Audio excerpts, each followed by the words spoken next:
and welcome back to Mads World. I'm your host, Mads, and I hope you've been enjoying the show so far. If you have been enjoying it, please remember to subscribe, rate, and review the show, or just tell your mates about it because it's a great way to support Mads World. This week, we are sharing your anonymous confessions to air some dirty laundry. I've asked everyone out there listening to submit their naughtiest, scariest, or weirdest confessions through the website, which is madsworld.co. You can submit them anonymously or through Instagram at madsworld.mp3. So up next is my chat with the always hilarious Gemma, a fellow Aussie living in London who has just moved up the road from me. Hope you enjoy. Hello, Gemma. Hi. Welcome back to the podcast. People might remember you from our housemate episode where we talked about people's weirdest housemate submissions, but how are you doing? I'm so good. I'm so excited. Like, future me, when this episode is recorded, I will be in my new house. Right now I'm not, but how exciting. And we're going to be neighbours. I know. Howdy, neighbourino. Howdily doodly, neighbourino. Can't wait. Oh, all right. Well, let's kick off with the speed date round, which is so our listeners out there can get a little bit more of a scope on who Gemma is. So first of all, how did you and I first meet? Okay, so I know I've thought about this. I feel like you and I will have different answers for this. And I know what your answer will be. Your answer will be that we met through Connie and Sam, met through Instagram sort of thing, talked, like sent good memes. And then met that day when I was hanging out with Sam, and then we walked to your house and then hung out for a bit. Yep, that's what I would say is how we first met. Exactly, yes. But in actual reality, it was, I know, this is just so magical. It was at least, I reckon, 6 or 7 years ago. It was on some like Melbourne rooftop party, and I remember you being there, and we met briefly, and we had a couple good chats, but there was like a billion people there, so you know, but it is part of your complex about how you're too cool for school and forget everyone you meet. But, you know, no offense taken, Mads. Savage. You know what? A guy that I work with, I started in his team this year, and I was like, oh my God, it's so great to meet you. Like, how are you doing? And he's like, we've met twice. I was like, genuinely, what? everyone who talks about their first meeting with you, Maddie, you're always like, how did we meet? And then someone says a really memorable story, like they met you when you were in bed with a guy and you don't remember. Like, how is that? How? Oh, I don't know. That. You know what? I'm finding now that I'm sober, I'm remembering a lot more of things than I do. But, you know, if you knew me before, I was probably drunk, so whatever. Doesn't count. But doesn't count. We've been friends for like 6 or 7 years now, so I feel my gosh, we're such old friends. Yeah, I know, we're old. The best. We go way, way back, apparently. Know, so far, apparently. Oh, all right. Well, let's keep this snappy so we can get to the juicy bit. How long have you been single? Well, like, someone asked me this the other day. I told them, I was like, oh, just, 2 years. But when I actually thought, and then they made a comment, they were like, oh, so just like you broke up just before you came to London. And I was like, wait, no, that can't be right. Apparently I've been single for 4 years and I've just been telling everyone it's 2. So sorry if I've lied. No. Yeah. You're a liar. I know. Stop. So how many relationships have you had saying that? One serious meet the parents type thing. I know.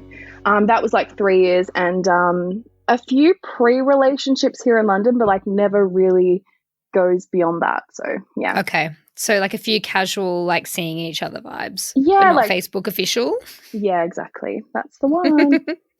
Beautiful. Okay. And then how often would you say that you go on dates now that you're living in London? Like pre-COVID, I would say, it varied. Sometimes I wouldn't go on a date in a month, and then the next month I have like 3 dates on a weekend. It's like one of those. It fluctuates. Do you know what? Someone sent a meme to the group chat today, and it said re-downloading a dating app is like going to the back to the fridge when there's no good food in there. Literally, that's it. That's literally it. So it just goes up and down, like whenever you're hungry enough to eat some terrible food, or when you've just given up and you've just accepted you're going to be hungry. Exactly. That's the one. Yeah, or you order takeaway and just get a prostitute. I mean, is that the equivalent? I don't know. Definitely. Okay, and our last question is, what is your usual type of guy? I feel like what I like and what I get is two different things. Okay. I mean, my type, what I go for, is someone who's like a bit silly, pays me a bit of attention, and someone who you like just meet and you equally want to talk to each other as much as the other person. If like someone is more keen than the other person, either way, I'm just not interested. Yeah. But generally, whenever I tell friends, if I've met someone and I'm super excited, I'll tell them and they'll be like, yeah, but like, where does he live? Because generally, like, every guy I meet, I'm like so defensive. I'm like, oh, but it's just like a quick 3 hours on the train and it's only 4 different changes. And, it's not that expensive on a rail card. Like if you have to say that, it's probably too far. But, okay. So you like guys that live far away? yes, unattainable. Let's go with that. It's just a one-word answer. I wonder what a psychologist would say about that. My mum was saying to me I should get a degree in psychology to help support my claims made on the podcast. And I was like, that's quite a good idea. But then I'm wondering if I would psychoanalyze all of my friends and push everyone away so no one will come on the podcast. No, I need it, Maddie. I need it. Okay. Well, I hope everyone has got a good scope on who Gemma is and how we know each other. So this episode is quite a special one because it is kind of different to our usual format in that I've asked everyone out there in the ether, in the World Wide Web, to submit their cardinal sins to Mad's World. And me and you both have something to confess, which I think we'll come to later because we want to save the best for last. But let's go through everybody's submissions now and we can have our 2 cents on them. So here's our first one. I accidentally smoked crack twice.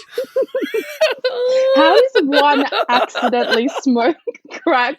Not once, but twice. It's not like passive smoking. You didn't. No. So the person who told me this said that the first time he was in like this gay bathhouse in Vauxhall and this guy pulled a crack pipe out of his bum and said, so he smoked crack from a crack. Oh my gosh. So I love that this is anonymous because I feel like I've got all this power.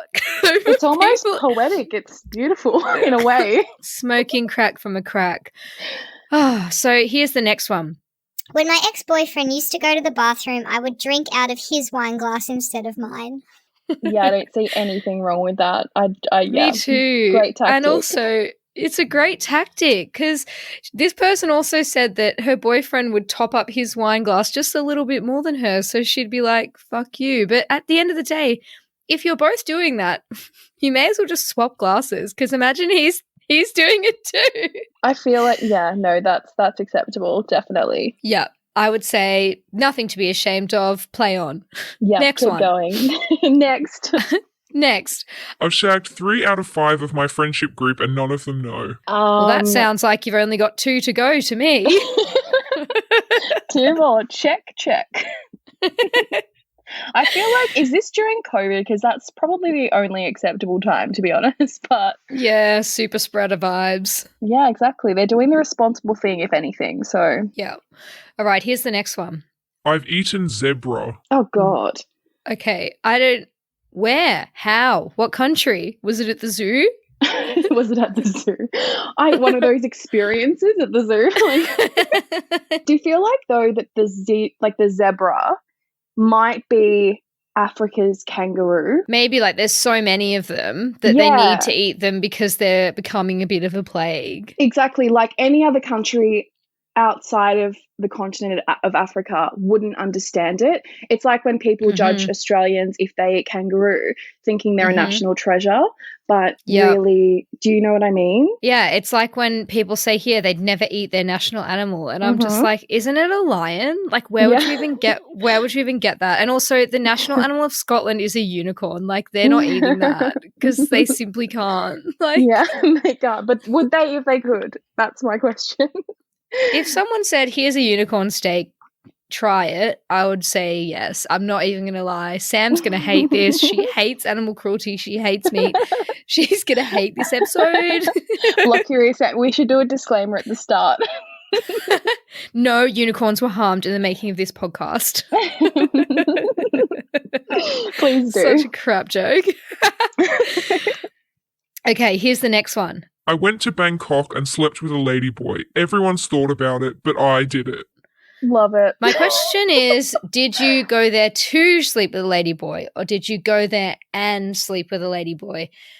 That's my question, because that's an expensive flight when there's ladyboys in England or in Australia. This was totally anonymous. I actually have no idea who did this. They submitted it to the website under anon at Hotmail and anon. Yeah, I feel like this is the kind of question where I'd like want some follow-up questions, very juicy. If you're out there listening, get in touch again, anon. Just a bit more info. This person also said that when they were back in the UK, they did it again. So I guess got a taste for it in Bangkok and brought it home, a new trend. Okay, here's the next one. I shagged my friend's sister and we never told him. So I think this happens more than people realise. Oh, yeah, absolutely. I feel like, this is definitely very common, but I feel like this is so off limits. Yeah, it's off limits, but that's why it's like, naughty. Yeah, very naughty. Very forbidden. Yeah. All the more enticing. All right, here's the next one. I once had a shitty flatmate who never cleaned up after herself, always had her boyfriend staying over, and she was just an all-around bitch. One particular day she was pissing me off, so I dipped her toothbrush in the toilet and wiped it on the shit stain she'd left in there. God. So when I got this one through the website, I actually don't know who did this. I was super paranoid it was about me because I was just thinking, imagine the revenge, like the vengefulness you'd feel if he'd submitted this to me. Yeah, you'd really have to hate the person, but it feels like it's definitely a message to you, Maddie. So Literally, it feels really personal. No. Like, Molly, is that you? No. Molly, you're done for. I'm coming over on Monday and I'm going to wipe your toothbrush in the toilet. But I feel like, okay, I've got this story that's going to help a lot of listeners.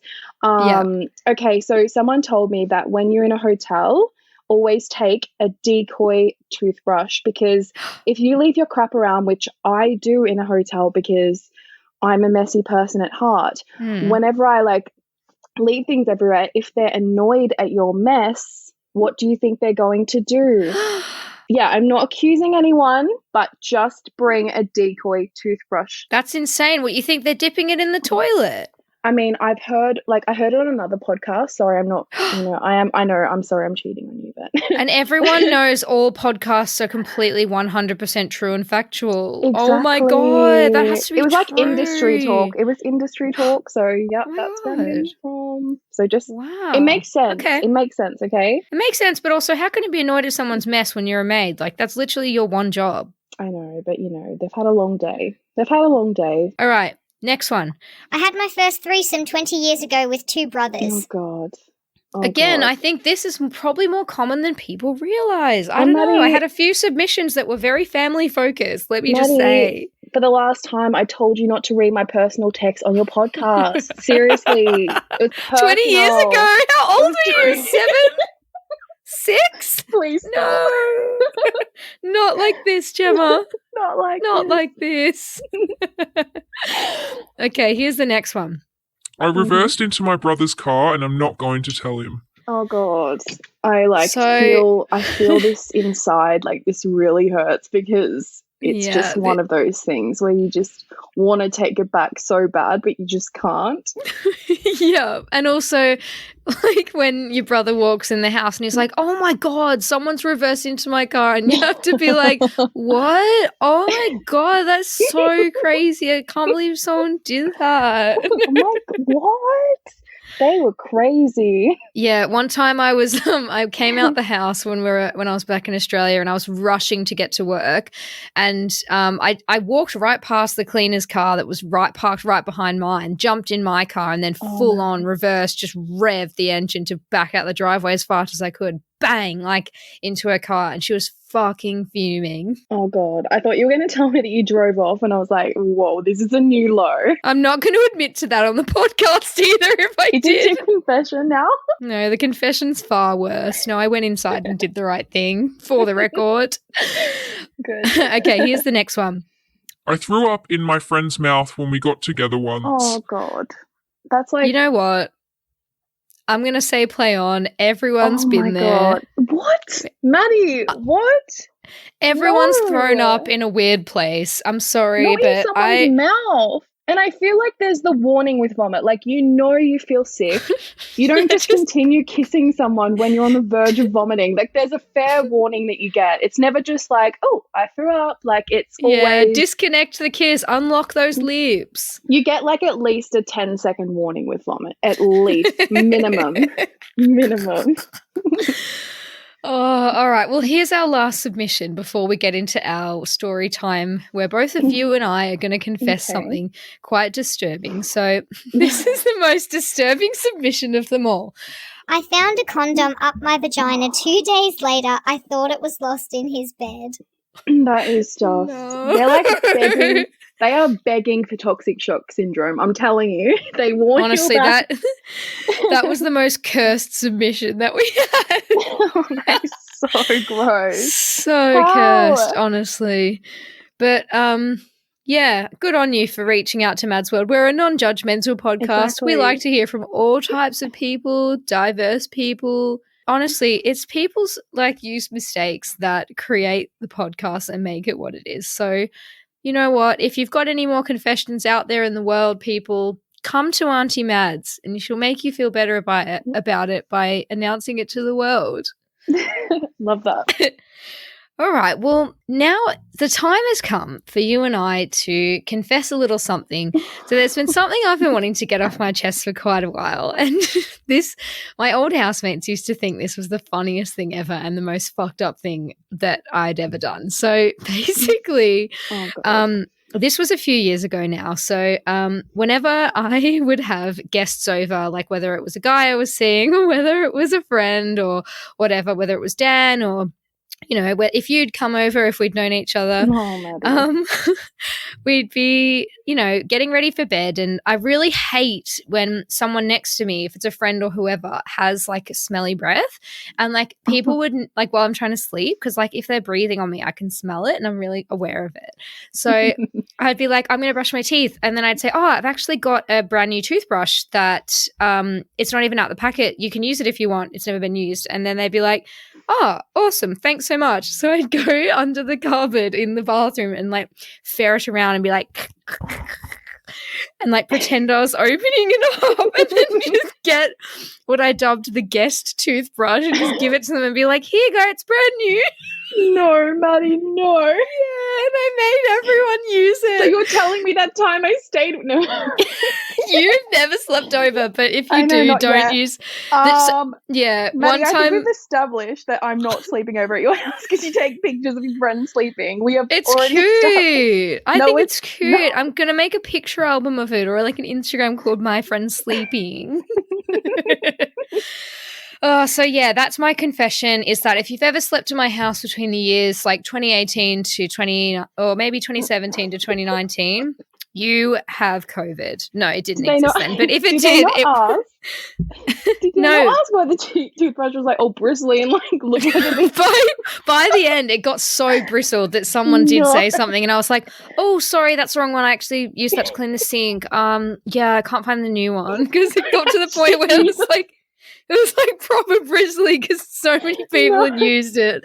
And it was like, it had like, when it gets like white, dusty, like crustiness on it. Maddie. But like, if you're stupid enough to be using it, like, you deserve it. So anyway, that's my confession. I've finally got it off my chest and I just like needed to share that with the world. So I asked you to come up with a confession as well, Gemma, because I know that you had a few interesting ones, but there's one story that has stayed with me ever since you told me. It's probably one of the greatest stories I've ever heard in my entire life, to put it lightly. So I'm gonna throw over to you and feel free to embellish the story as much as you want, and here we go. Okay, this story needs no embellishment. It really doesn't, because in its entirety, it's just pure. It's like the perfect storm, like genuinely. I'm so nervous. I really hope you appreciate me as a friend, Maddie. I really do. You're doing me a big favor tomorrow, and still like you owe me big time. I know. I'm really scared once this is live, you're going to be like, take it down, take it down. And I'll be like, it's too late. Once it's on the internet, it's there forever. It's fine. But like, genuinely, I'm just, you know what really scares me? The What? idea that like there's going to be people out there, so friends who I like knew from high school, people I used to work with years ago, that are going to listen to this but not tell me. And then I'm going to like go about my life and look them in the eye, and they're going to know about this story, and I won't know if they know or not. And that is just going to kill me. So please, if you listen to it, can you tell me? I don't care if we met 8 years ago and I barely know you, but just please reach out to me. Please just send an emoji. Send an emoji and I'll know. You'll know which emoji once she tells the story. So let's go, Gemma. Get it off your chest. Confess your sins. Okay, so I'm basically in the early stages of my, like when I was with my ex. So the kind of stage where you want to like impress them still, you know, you care what you look like in the morning, you know, that kind of stage. Yeah. One evening, it was, oh God, I was talking with him and his flatmate, and we're all getting to know each other. And then all of a sudden I needed to use the bathroom. Yep. And it wasn't a wee, which it was a number 2. We can call it a number two. It was a number 2. Yeah. Okay. We've all been there. We all have, okay? There. Yep. Thank you. We've all been there. My housemate said today, oh my God, girls don't poo. What are you talking about? I was like, yeah, we just absorb the energy from the poo and expel it out through our pores and in our aura. No. Exactly, in our aura. My housemate was like, no, we store the poo, and that's how we protect the baby when it's growing in our stomach. It softens the blow. Exactly. I was like, and that is like, cursed. I excuse myself. It's a very standard procedure. Flush a toilet, washing my hands because that's what I do. And bonus points. I'm just holding on to any kind of dignity I can hold on to here right now. So anyways, I flush the toilet, I look, and all of a sudden the toilet water is slowly rising. No. To like, your anxiety's rising with that water. Oh yeah, like it's that level. And so I'm like panicking a little bit, and I sort of just stand there at the toilet, like looking and just waiting for it to go down a bit so I can just give it that final flush. And nothing happens. So I'm just standing there and I'm thinking, oh God, like it wasn't like I used a bunch of toilet paper. Like there's no problem here, just to put it out there. There was no issue. And I then made the decision to flush again. Okay. And I just hoped and prayed for the best. Never. And it was very clear at this stage that this was not a good idea, and that the water became level with the bowl. No, that is honestly, my anxiety is through the roof just hearing that. And like, I don't know how much time has passed because I've just been standing there staring and praying and like just worrying. I don't know the answer of what to do, and I was so scared. You don't know. And like at a boy's house who you really like, it's fucking terrifying. Exactly. And it was at that point that like Andrew knocked on the door, and which was clearly a very, very low point because he was sitting with his flatmate and clearly they realised that something isn't right from the length of time I've been in there. Like, so are you hurt? Are you okay? Are you okay?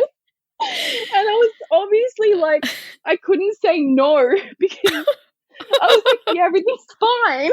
Because like I couldn't like bring him in to show him my poo. We've just recently been dating. Like, I don't want him to know that I do that. Yeah, you don't. Girls don't poo. And then exactly, we absorb. It's just a shitty situation, no pun intended. But yeah. So I stood there for a while longer, and then like with all the adrenaline going through me, I look around the room and I'm just terrified, and then I see a window and I'm really not proud. I'm not proud, okay? Maddie, tell me what happened. So I grabbed I grabbed a huge bunch of toilet paper. Say it. Say it. And I use enough toilet paper where it's like the amount you would use to pick up a huntsman, Like a glove. like a big juicy spider, like the amount of toilet paper you use, so like not to touch it. So I grab a toilet paper, pick it up, and really calmly throw it out of the window. You threw a poo out the window. I'm so ashamed. I really cannot stress that no contact was made.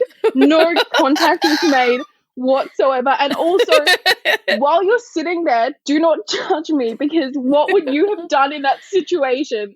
Because you know full well you would never have told the guy. You would never have told the guy to come in and be like, "Hi, I'm cute still, but just like look at my poo." Like, Look at this you just poo would I not did. do that.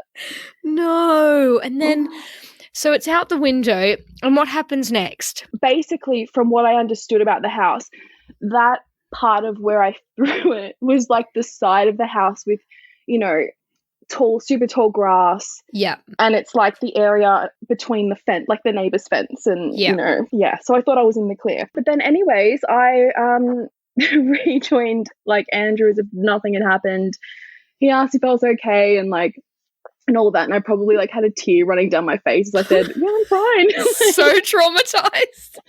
But it doesn't end there. It really doesn't. But I wish it did. We went to sleep, obviously. The next morning, we were talking about what we were going to do that day, and he's like, "Oh, like, you know, I might whip a snip of the backyard today." No. Yeah. And he made a comment. He said, how out of control the grass was getting on the side of the house. And I genuinely, my heart stopped. In my head, I was like, "Are you joking? Like, are you actually joking?" Like, how about the perfect timing? storm. This honestly sounds like a movie. Like, this doesn't happen to people. They don't throw poo out the window and then someone goes and whippersnippers it into the air the next day. Immediately after. So he mentions that he needs to use the bathroom. At the time, his psycho flatmate, who spends like 2.5 hours on average a day in the bathroom at one time, she was in the bathroom. Maybe actually that's why she spent so long in there. Maybe she was in the same predicament that I was. But anyway, Potentially. anyway, she was in the shower, and Andrew needed to go. So it was more convenient for him, instead of waiting because she takes so long, to get on his bike and go to the train station to go to the bathroom. So as soon as the front door closes, I bolt out the backyard. I'm like running. I'm like wading through the grass that's like my height. I'm like wading through, and I like look outside where the window is, and there's this like big ball of toilet paper, but like nothing left behind. There was like, it had rained the night before, and I was like, "Yes, there's a God." Oh like, my genuinely. God. The luck. But, exactly. And like, I basically never told anyone for maybe a year or two. In fact, I'd like forgotten it. It was that like, I just, it's like my brain just blocked it out. It did not happen. And then the only thing that PTSD triggered style. it, literally, the only thing that triggered it was that one day I was with Andrew, and he was mentioning like a funny story online. Like, there was some girl who went on a first date, and she had got stuck in the window trying to throw away her poo, and had actually put herself, she did the wrong tactic. She put her whole body through the window, and the fireman ended up coming, and he thought it was the funniest thing ever. And meanwhile, I'm just sitting there like straight, like looking straight ahead, being like, if I don't move, he won't realize it happened to me too. But like, obviously there's a demand for these services. Like, obviously there's like, is there someone we can call in this situation? Because Yeah, I feel like there's a lack in the market where we could be, you know, a little app where you can do an SOS, like a poo emergency. I need an out. literally, Like, someone could come and, 100%. you know, like set something on fire around the side of the house, and they have to run.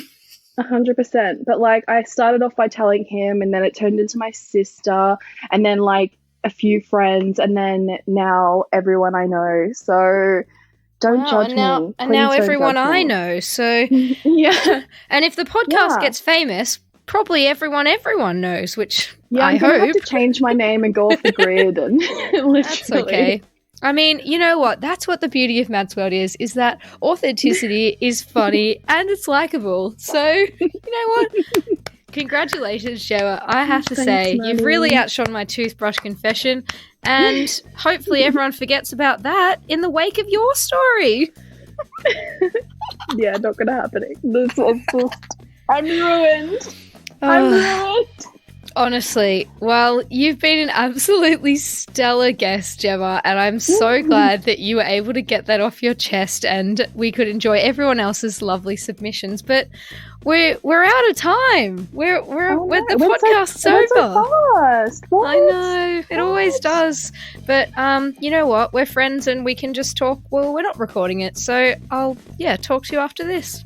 No worries. All right, love you lots. Love you too. Bye. I hope you enjoyed my chat with Gemma. Please let me know on my Instagram. It's at madsworld.mp3 or on my website, which is madsworld.co, if you have any stories or thoughts of your own to share. Love and elbow taps. Peace.